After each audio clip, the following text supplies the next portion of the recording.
Hi friends, good morning. Welcome to Fathima channel. எல்லோரும் எப்படி இருக்கிறீங்க? நீங்கள் எல்லாருமே நல்லா இருக்கணும்.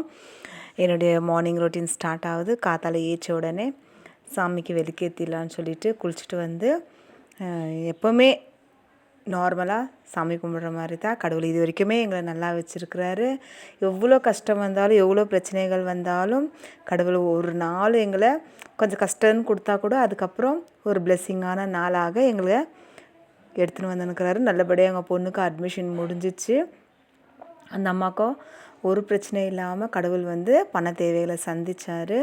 கிட்டத்தட்ட ஒரு 50,000 கிட்ட அந்த அம்மாவுக்கு அட்மிஷன் முடிஞ்சிச்சு. இப்போ பையனுக்காக அட்மிஷன் பண்ணணும். கடவுளை ஒரு நாள் வேண்டின்கிற அந்த பண தேவைகளை சந்திக்கிறாரு. நம்ம வேண்டும் போது கடவுளுடைய கிருபை நம்மளுக்கு இருந்தால் தான் நம்மளால் கடவுளை கூட கையெடுத்து கும்பிட முடியும். சில பேர் கையெடுத்து கும்பிடவே மாட்டாங்க கடவுளை. ஏன்னா அவங்களுக்கு அந்த பிளெஸ்ஸிங் இல்லைன்றது தான் அர்த்தம். நம்ம கடவுளை கும்பிடுறோம்னா அவருடைய பிளெஸ்ஸிங் நம்ம கூட இருக்குதுன்னு நினச்சி தான் நான் போகிறேன். ஒரு நாள் கஷ்டப்பட்டாலும் கடவுள் எல்லாமே நன்மைக்கு தான் செய்கிறாருன்னு நினச்சி ஒவ்வொரு நாளும் கடவுள்கிட்ட நான் ஜெபம் பண்ணுறது அது ஒண்டி தான். எனக்கு படிப்பறிவு இல்லை ஆண்டவரே, என் பிள்ளைங்க வந்து நல்லா படித்து ஒரு பெரிய ஆள் ஆகுறாங்களோ இல்லையோ கீழ்ப்படுதல் டிசிப்ளினெல்லாம் எங்கள் குழந்தைங்க கூட இருக்கணும்னு நான் நினச்சி தான் விளக்கேற்றுவேன். காத்தால ஏச்சு அவங்கள எல்லோரும் எழுப்பி விட்டாச்சு. அவங்க ரெடி ஆகின்னு இருக்கிறாங்க. எங்கள் பொண்ணுக்கு வந்து பட்டர் ரைஸ் பண்ணிவிட்டு ஒயிட் ரைஸ் வெடிச்சிட்டு பட்டர் ரைஸ் பண்ணிவிட்டு கொஞ்சம் பனானா கொஞ்சோண்டு குழந்தைக்கு தேவையான ப்ளம்ஸ் முந்திரி வச்சு அந்த அம்மாவுக்கு வந்து டிஃபன் கட்டி அனுப்பிட்டு அவங்க போயாச்சு. போன பிறகு கையோட வந்து உப்பு தண்ணி ஆல்ரெடி நான் உங்களுக்கு பெங்களூர் ஸ்டைல் உப்பு தண்ணி உங்கள்கிட்ட நான் ஷேர் பண்ணியிருக்கிறேன். டக்குன்னு ஆஃபீஸில் வேணும்னு சொல்லிட்டு கேட்டாங்க. அதனால் அவருக்கோசரம் உப்பு தண்ணி பண்ணி ஃபுல்லாகவே எதுவுமே நம்ம திரும்ப யூஸ் பண்ணுற மாதிரி கிடையாது. ஏன்னா இது நம்ம வீட்டில் நிறைய வாட்டி செஞ்சு சாப்பிட்டுருக்குறோம். அதனால லைக் பண்ணி ஆஃபீஸில் அவருக்கு கேட்டாங்கன்றதுக்காக கட்டி அவருக்கும் டிஃபன் கட்டி நான் இது எல்லாத்தையுமே கொடுத்து அனுப்பிட்டு நம்மளுக்கு திரும்ப ஃப்ரெஷ்ஷாக செய்யணும் சமையல். வேலை செஞ்சுன்னு இருக்கும்போது சாமானெல்லாம் கழுவின்னு இருக்கும்போது டக்குன்னு எனக்கு வந்து என்னுடைய கரண்டி வைக்கிற ட்ரே இது இருக்குதுங்களா ஃபுல்லாகவே க்ளீனாக தொடச்சி எடுத்துடலான்னு சொல்லிட்டு ரொம்பவே கச்ச ஸ்பூன் எடுத்தால் கரண்டி எடுத்தால் டக்குன்னு கைக்கு எதுவுமே கிடைக்க மாட்டேங்குது. அதால் ஒரு ஐடியா யூஸ் பண்ணி லாஸ்ட் டைமே 2 கட்டி வச்சுருந்தேன். இதுக்கு மட்டும் திரும்பவும் நிறைய கரண்டி ஜாஸ்தி ஆகிடுச்சு. சரி எல்லாத்தையுமே க்ளீனாக டிஸ்ட்ரிபியூட் பண்ணி வச்சிடலான்னு சொல்லிட்டு இது ஒரு ஐடியா பண்ணியிருக்கிறேன். ஏன் சொல்கிறேங்கன்னா, நம்ம வைக்கிற பொருள் கரெக்டாக இருந்தால் நம்ம டக்குன்னு கைக்கு எடுக்கிறதுக்கு யூஸ்ஃபுல்லாக இருக்கும். நான் ஒண்டி சமைக்கிறதா இருந்தால் பரவாயில்ல, டக்குன்னு எங்கள் பொண்ணை வந்து சமைக்குவா. அம்மா டக்குன்னு எங்கள் வீட்டுக்காரர் வந்து இது எதா அது எதான்னு சொல்லிட்டு கேட்குவார். சரி இது ஒரு ஐடியா பண்ணி கரண்டிங்களெல்லாம் எடுத்து ஒரு பக்கமாக செப்ரேட்டாக வச்சுட்டு பெரிய பெரிய கரண்டிங்களெல்லாம் வந்து இந்த பக்கம் க்ளீனாக வைக்கலான்னு சொல்லிட்டு நான் வேலை செஞ்சுனே இருக்கும்போது எங்கள் ஜோய்மா என் கூடவே இருக்குவாங்க பாருங்க. அவங்க போய் நான் போய் உட்கார்ற வரலும் என்னையே பார்த்துன்னு இருக்குவாங்க. நான் எப்போ உட்காருவேன், நான் எப்போ படுக்குவேன் அப்படின்னு சொல்லிட்டு என்னை வாட்ச் பண்ணி. ஏன்னா அவங்களுக்கு காத்தால ஏச்ச உடனே ஃபுட்டு கொடுத்துருவோம். ஃபுட்டு சாப்பிட்ட பிறகு அவங்க ஆல்ரெடி கொஞ்சமாக மயக்கமாகவே இருக்குவாங்க. அவங்களுக்கு தேவையான சாப்பாடு நம்ம அவங்களுக்கு கொடுத்துட்டோம்னா அவங்க போய் அமைதியாக படுத்துருவாங்க. ஃப்ரெண்ட்ஸ், கண்டிப்பாக நெக்ஸ்ட் வீடியோவில் நான் உங்கள்கிட்ட ஷேர் பண்ணுறேன் அவங்க சாப்பிட்டோன்னே எப்படி தூங்குறாங்கன்னு சொல்லிட்டு. ஒரு செல்ல பிராணி வீட்டில் இருந்தால் ரொம்பவே நல்லா ஹாப்பியாக இருக்கல ஃப்ரெண்ட்ஸ். எனக்கு வந்து அந்த அம்மா கூட இருக்கிறத தொட்டு ஒரு குழந்தை கூட இருக்கிற மாதிரியே ஒரு ஃபீலு.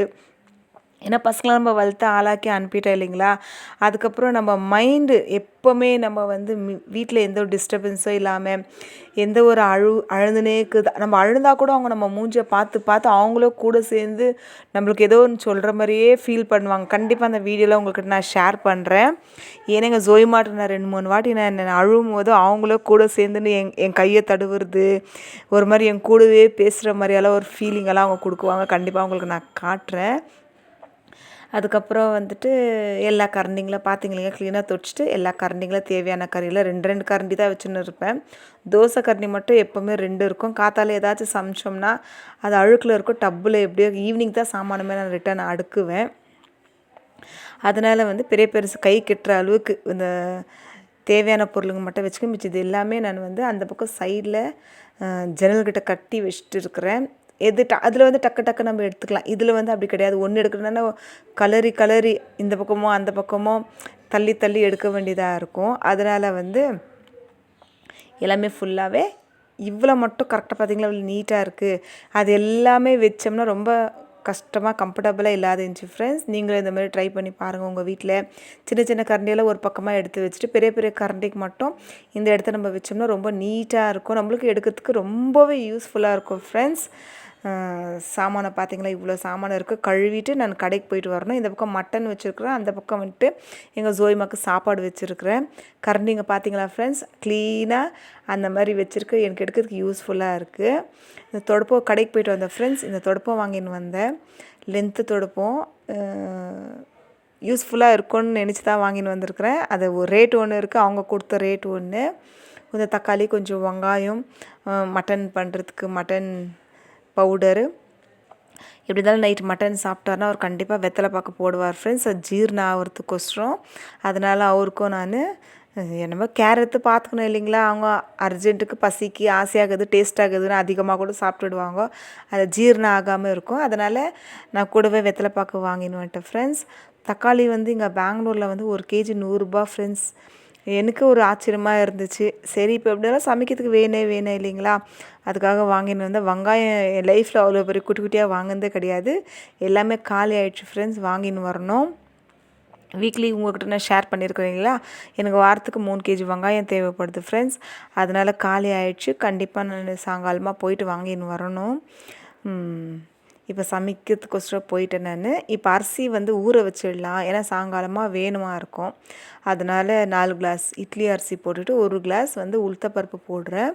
உளுத்தப்பருப்பு கடையில் வாங்கின்னு வந்ததில்லை ஃப்ரெண்ட்ஸ். இது வந்து ஆல்ரெடி வாங்கி வச்சு புதுசு வந்து நான் இப்போ தான் வாங்கின்னு வந்தேன். அதை அப்படியே ஸ்டோர் பண்ணி வச்சுருக்கிறேன். பழசு வந்து எப்போவுமே தனியாக எடுத்து வச்சுடுவேன். பிளாஸ்டிக் கவரில் போட்டு தான் ஃப்ரெண்ட்ஸ் வச்சுருக்கிறேன்.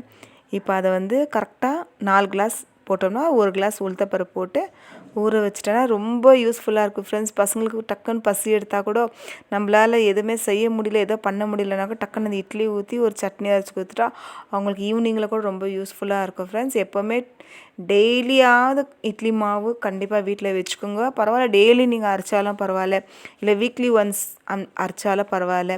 கண்டிப்பாக இந்த மாவு வந்துட்டு எனக்கு ஒரு 3 டேஸாவது எனக்கு பசங்களுக்கு யூஸ்ஃபுல்லாக இருக்கும். உளுத்தப்பருப்பெல்லாம் நம்ம வந்து பாருங்கள், பசங்களுக்கு எதுவுமே நம்ம செஞ்சு தர்றதில்ல. ஆண் குழந்தையாகட்டும் பெண் குழந்தையாகட்டும் இந்த மாதிரி கொடுத்தா ரொம்ப யூஸ்ஃபுல்லாக இருக்கும். அது மட்டன் தான் ஃப்ரெண்ட்ஸ். பக்ரீத் கொண்டாடினாங்க இல்லைங்களா, ஆடு வெட்டுற பண்டிகை. 3 வீட்டிலேருந்து நம்மளுக்கு வந்து ஷேர் வந்துருந்துச்சு. அவங்க வழிபாடு பிரகாரம் அது எல்லாமே ஒன்றா போட்டு தான் வேக வச்சுருக்கேன். எங்கள் ஜோயம்மாவுக்கு சாப்பாடும் நான் செஞ்சுட்டு அந்த குக்கரை கூட நான் கழுவி வாஷ் பண்ணி வச்சுட்டேன். ஏன்னா இப்போ நம்ம மத்தியானம் செஞ்சோம்னா அது நாளைக்கு வரைக்கும் இல்லை ஈவினிங் வரைக்கும் அது அப்படியே ஷிங்கில் இருக்கும். அதனால் கையோடு அதை வாஷ் பண்ணி வச்சுட்டேன். மட்டன் குழம்பும் நான் செஞ்சுட்டேன் ஃப்ரெண்ட்ஸ். மட்டன் வந்துட்டு நானும் எங்கள் பொண்ணும் தொடவே மாட்டோம் ஃப்ரெண்ட்ஸ். எங்களுக்கு பிடிக்கவும் பிடிக்காது, அந்த ஸ்மெல்லு எங்களுக்கு பிடிக்காது. மற்றபடி நாங்கள் மட்டன் சாப்பிட மாட்டோம். அதனால் மட்டன் கிரேவி அவங்களுக்கு ரெடியாக செஞ்சு வச்சுட்டு இது வந்து மத்தியானம் சாப்பிட்டுக்குவாங்க ஃப்ரெண்ட்ஸ். எங்கள் பசங்க எங்கள் பையன் ஒண்டி, மீதி வந்து அவங்க அப்பாவும் அவரும் வந்து நைட்டுக்கு சாப்பிட்டுக்குவாங்க. இந்த மட்டன் கிரேவி ரெடி ஆகிடுச்சு. இப்போ கொதிக்க வைக்கணும். கொதிக்க வச்ச பிறகு அது கொஞ்சம் சாப்பிட்றதுக்கு கொஞ்சம் டேஸ்ட்டாகவும் நல்லா இருக்கும். அப்புறமா வந்துட்டு எனக்கு எங்கள் பொண்ணுக்காக சாம்பார் வச்சுருக்குறேன் ஃப்ரெண்ட்ஸ். சாம்பார் ஆன உடனே என்னுடைய ரொட்டீன் இன்னையோட முடியுது. ஏன்னா மத்தியானமே என்னுடைய டின்னர் தேவையான சமையலெல்லாம் செஞ்சு நான் ரெடியாக வச்சுட்டேன். சாம்பார் தான் ஃப்ரெண்ட்ஸ். இது எல்லாமே போட்டு குக்கரில் போட்டு விசில் போட்டு கடைஞ்சி தாளிச்சிட்டா எங்களுக்கு மத்தியானத்துக்கு கரெக்டாக இருக்கும். எனக்கு எங்கள் பொண்ணுக்கும் அவங்க வந்துடுவாங்க 3 o'clock 3:30க்கெல்லாம் பொண்ணு வந்துடுவாங்க. இவ்வளோ தான் ஃப்ரெண்ட்ஸ் என்னுடைய ரொட்டீன். இந்த வீடியோ உங்களுக்கு பிடிச்சிருந்தா நீங்கள் லைக் பண்ணுங்கள், ஷேர் பண்ணுங்கள். கண்டிப்பாக தாளித்து மத்தியானமாக சாப்பிடுவேன் ஃப்ரெண்ட்ஸ். பாய், தேங்க்யூ.